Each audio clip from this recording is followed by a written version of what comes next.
जम्मू स्थित कश्मीर टाइम्स के मुख्यालय पर जो स्टेट इन्वेस्टिगेशन एजेंसी ने छापेमार कार्रवाई की है, उसने पूरे शहर और राजनीतिक रूप से खासी हलचल मचा दी है। ये कार्रवाई अचानक हुई, लेकिन इसके पीछे कुछ गंभीर आरोप और संदिग्ध गतिविधियां शामिल हैं।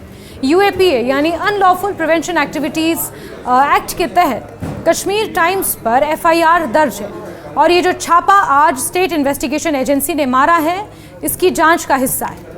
जम्मू कश्मीर की मीडिया की दुनिया के लिए ये एक बड़ी घटना है, जिसने प्रेस की स्वतंत्रता, सरकारी कार्यशैली, सुरक्षा एजेंसियों के दायरे को लेकर बहस को फिर से गर्म कर दिया है। कश्मीर टाइम्स, जिसे जम्मू कश्मीर के सबसे पुराने और प्रमुख अंग्रेजी दैनिक समाचार पत्रों में से एक माना जाता था, इस छापेमारी का मुख्य केंद्र बना। इसकी स्थापना 1943 में हुई थी और इसकी नींव वेद भसीन ने रखी थी, जो कि कश्मीर में वरिष्ठ पत्रकार और मानवाधिकार समर्थक के रूप में जाने जाते थे। इसके बाद अखबार का संचालन उनकी बेटी अनुराधा भसीन द्वारा किया जा रहा था, जिन्होंने प्रेस की स्वतंत्रता के लिए कई बार आवाज उठाई। पुराने दिनों में यह अखबार घाटी की नजरों में स्वतंत्र और सशक्त रिपोर्टिंग के लिए जाना जाता था। इसमें अक्सर मानवाधिकार, आतंकवाद, सुरक्षा, शांति प्रक्रिया से जुड़े विषयों पर गंभीर और ठोस लेख प्रकाशित होते थे, जो कई बार राजनीतिक बहस का विषय भी बनते थे। राजनीतिक दबावों और सुरक्षा एजेंसियों की जांच के कारण साल 2020 में इसके श्रीनगर कार्यालय को बंद करना पड़ा था। हाल ही में जम्मू में हुई इस छापेमार कार्रवाई के दौरान एसआईए की टीम ने कश्मीर टाइम्स के दफ्तर में भारी संख्या में दस्तावेज, डिजिटल रिकॉर्ड, कंप्यूटर और कई सुरक्षात्मक उपकरण जब्त किए हैं। और सुबह से ही ये रेड चल रही थी और शाम होते होते इसमें जो खुलासा हुआ उसने सबको चौंका दिया। एसआईए के सूत्रों के अनुसार उसमें से AK राउंड, पिस्टल के कारतूस, 3 ग्रेनेड लीवर समेत कई हथियारों का जखीरा मिला है। इसके अलावा अखबार के खिलाफ आरोप लगा है कि उसने ऐसी सामग्री हाल ही में प्रकाशित की जो राष्ट्रीय सुरक्षा के लिए खतरा साबित हो सकती है। और पहले भी कश्मीर टाइम्स पर इस तरह के आरोप लगते रहे हैं। देश विरोधी आर्टिकल्स छापने और कहीं ना कहीं जो मानवाधिकार से जुड़े हुए मामले हैं, उन पर सरकार और जांच एजेंसियों के खिलाफ आर्टिकल लिखने के आरोप कश्मीर टाइम्स पर लगते रहे हैं पास्ट में भी। और इसी संबंध में एफआईआर भी दर्ज की गई है और इसके संचालकों और संपादकों से पूछताछ की संभावना भी अब जाग रही है। एसआईए ने अभी तक इस मामले में कोई आधिकारिक बयान नहीं दिया है, लेकिन ये छापेमारी जम्मू कश्मीर में मीडिया की स्वतंत्रता और जांच एजेंसियों की भूमिका पर एक प्रभाव डालने वाली प्रतीत हो रही है। इस कार्रवाई पर राजनीतिक और सामाजिक संगठनों ने तीव्र प्रतिक्रिया जरूर दी। कई लोगों का मानना है कि मीडिया की स्वतंत्रता का सम्मान किया जाना चाहिए और ऐसे किसी भी कदम से बचना चाहिए जो पत्रकारिता को दबाव में लाए। वहीं कुछ सुरक्षा विशेषज्ञों का दावा है कि अगर कोई भी संस्था राष्ट्र विरोधी गतिविधियों में लिप्त होती है तो उस पर मामला दर्ज करके जांच होनी जरूरी है, ताकि देश की सुरक्षा सुनिश्चित हो सके। इस घटना ने लंबे समय से चले आ रहे जम्मू कश्मीर के राजनीतिक तनाव, सुरक्षा स्थिति और मीडिया के बीच संतुलन बनाए रखने की चुनौती को फिर से उभारा है। कश्मीर टाइम्स की संपादक अनुराधा भसीन पिछले कई वर्षों से जम्मू कश्मीर में प्रेस की स्वतंत्रता की आवाज उठाती आ रही हैं, लेकिन मौजूदा समय में वो जम्मू कश्मीर में नहीं है, कहीं फॉरेन में है। इंटरनेट सेवाओं के लंबे समय तक बंद रहने, अभिव्यक्ति की स्वतंत्रता पर लगाम लगाने, अन्य मामलों में उन्होंने सुप्रीम कोर्ट तक जाकर याचिकाएं दायर की थी। इस छापेमारी के बाद उन्होंने बयान जारी करते हुए इसे प्रेस की स्वतंत्रता पर हमला भी बताया। उनका कहना है कि ऐसे कड़े कदम से न सिर्फ पत्रकारिता पर रोक लगेगी, बल्कि क्षेत्र में विद्यमान तनाव और असमंजस की स्थिति और गहरी हो जाएगी। कश्मीर टाइम्स की तरफ से हालांकि आधिकारिक बयान जारी किया गया है, जिसमें ये कहा गया है कि तमाम आरोप जो कश्मीर टाइम्स पर लगे हैं वो बेबुनियाद हैं। कश्मीर टाइम्स का इतिहास भी इस विवाद की जड़ें गहरी और व्यापक कर देता है। ये अखबार शुरू में एक साप्ताहिक प्रकाशन था, लेकिन बाद में ये जम्मू कश्मीर का पहला बड़ा अंग्रेजी दैनिक समाचार पत्र बना।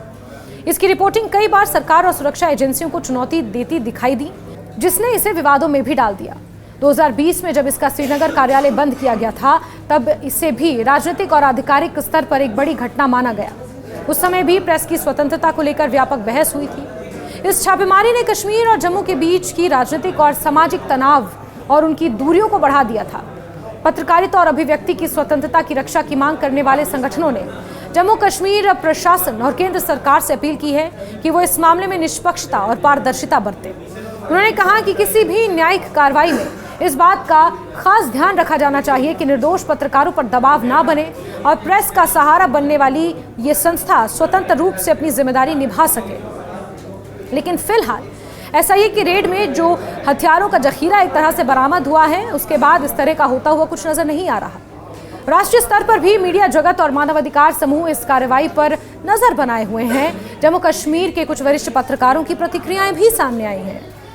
इसके नतीजों और जांच के हर पहलू को बारीकी से देखा जा रहा है। मामला इसलिए भी संवेदनशील है क्योंकि जम्मू कश्मीर की स्थिति हमेशा से ही जटिल रही है। यहाँ की खबरें लोक स्तर पर बहुत अधिक राजनीतिक तथा सामाजिक स्तर पर प्रभाव भी डालती हैं।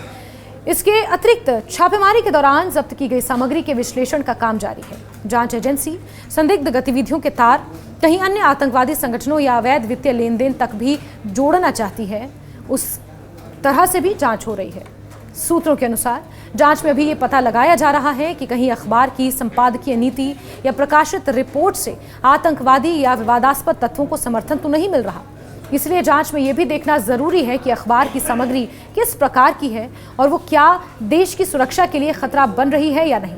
हालांकि अखबार का प्रकाशन पिछले कुछ समय से बंद है, लेकिन सोशल मीडिया साइट अभी भी चल रही है।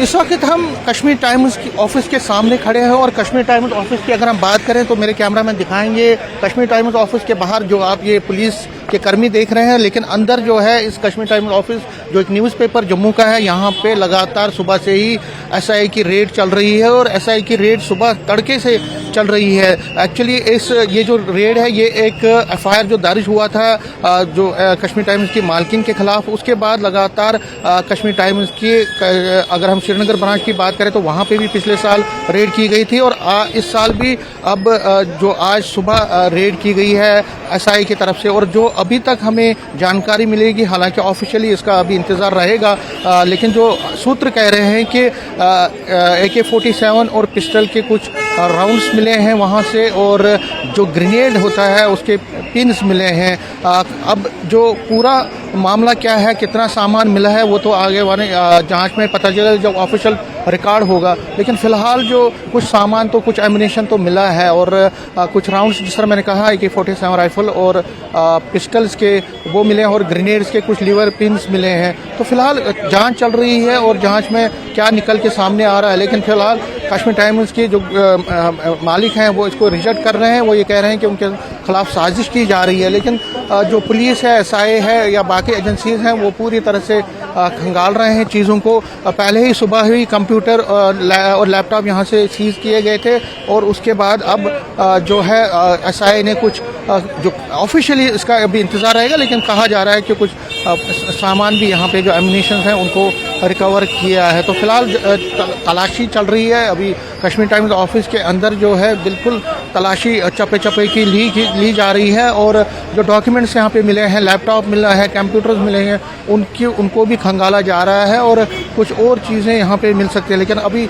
ऑफिशियली इंतज़ार रहेगा और उसके बाद ही पता चलेगा कि आखिर जो रिकवरीज़ हैं वो क्या हैं और रिकवरीज़ के बाद ही पता चलेगा। जब ऑफिशियली कोई स्टेटमेंट आएगा तो यही पता चलेगा कि आखिर इसमें रिकवरी क्या हुई है। तो फिलहाल तलाशी चल रही है अंदर और कश्मीर टाइम्स के एरिया को पूरा सुबह से ही सील किया गया था और अब कुछ टाइम के बाद ही पता चलेगा कि आखिर क्या क्या यहाँ से निकल के आया।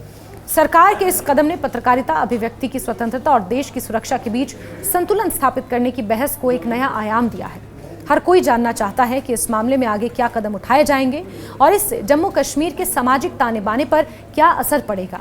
इसके साथ ही ये सवाल भी उठ जाता है कि लोकतंत्र में मीडिया की स्वतंत्रता को कैसे सुरक्षित रखा जाए और कब सुरक्षा के नाम पर इसके अधिकारों को सीमित किया जाना उचित होता है। इस पूरे प्रकरण ने न केवल कश्मीर टाइम्स के प्रति लोगों की नजरें मुड़वा दी हैं, बल्कि देश विदेश में भी इस खबर ने तीव्र प्रतिक्रियाएं पैदा की हैं। कुछ लोगों को चिंता है कि कहीं ये पूरी घटना प्रेस कंट्रोल और सेंसरशिप का उदाहरण ना बन जाए। दूसरी ओर सुरक्षा एजेंसियों की जिम्मेदारी भी है कि वो देश की सुरक्षा के प्रति सचेत रहें और किसी भी खतरे के प्रति एक सजग अभियान चलाएं। कश्मीर टाइम्स का ये विवाद आज जम्मू कश्मीर के मीडिया क्षेत्र की स्थिति को दर्शाता है, जहां पत्रकारिता और सुरक्षा के बीच संतुलन बनाए रखना बहुत चुनौतीपूर्ण है। 1940 के दशक में स्थापित ये अखबार उस समय से लंबे संघर्षों और सियासी परिवर्तनों से गुजरा भी है, लेकिन हमेशा अपनी आवाज़ उठाने के लिए परिचित भी रहा है। कई बार जांच एजेंसियों और सरकार के निशाने पर भी रहा है। अब इसे फिर से राजनीतिक, कानूनी और सामाजिक संघर्ष का सामना करना पड़ रहा है, जो ये दर्शाता है कि जम्मू कश्मीर की स्थिति अभी भी नाजुक है। आने वाले दिनों में ये देखना होगा कि जांच एजेंसियां इस मामले में क्या निष्कर्ष निकालती हैं। जिस तरह हथियारों का जखीरा मिला है उसकी जांच भी लगातार जारी है। तार खंगालने की कोशिशें अभी भी की जा रही हैं।